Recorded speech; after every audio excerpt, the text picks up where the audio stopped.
I'm going to break down what it actually costs to take the Balearia ferry from Fort Lauderdale to Bimini, Bahamas for a weekend getaway. First, I'm going to start with ferry tickets and seating. So round-trip ferry tickets usually start around $230 to $320 per person, depending on whether you're sitting in economy or premium economy. The day trip for a round trip is on the lower end, and the overnight stay for a round trip is on the higher end. And when it comes to being seated in economy or premium economy, the price definitely varies. Now, when you're seated in premium economy, that gives you a bit more space, and you'll be among the first to get off the ferry. Now I'm going to talk about where you can stay when you're in Bimini. So hotels in Bimini usually range from between $300 to $600 a night. I stayed at Resorts World Bimini, and they have a sail and stay package that bundles your ferry and your hotel. It starts at about $349 per person, and that's for about 2 to 3 nights. Now, if I'm not mistaken, they do have about 1 to 2 other hotels on the island, but if you're someone that doesn't want to stay at a hotel or a resort, you can definitely check out their Airbnbs, which are more affordable, especially if you're traveling with friends or family. And if you're not staying at the resort, but you still want to enjoy their amenities like their pool bar or their casino, you can still enjoy these amenities by purchasing a day pass for about $40 per person. Now I'm going to talk about the Bimini Beach Club. So if you visit here, they offer private cabanas that range from about $160 to about $600, and it comes with 4 bottles of water, 4 sodas, a fruit bowl, a dedicated server,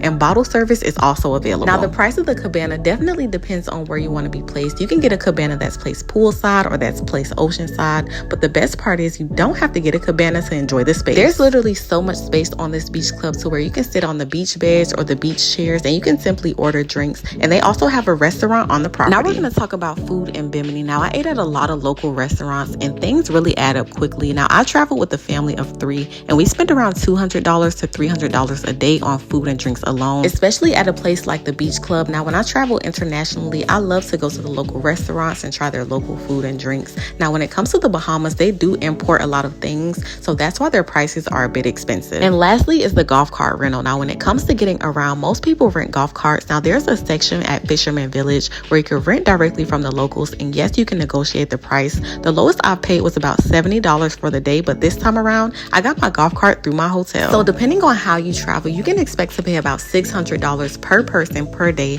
including your ferry ride, your hotel, and your activities and food. Now I also want you guys to keep in mind that not everyone is going to have the same travel experience. Bimini is a small island. It's only 7 miles long. It's very chill, and it's such a laid-back destination. There's really no nightlife, and the vibe is more of a relax on the beach top vibe where you enjoy local food and maybe a little turn up at the beach club when they have a DJ. Now what I want to know is, would you splurge on a weekend in Bimini, or would you save it for a longer trip somewhere else? Be sure to let me know in the comments. Also let me know in the comments if you have any questions, and as always, be sure to like and follow for more of my travel tips.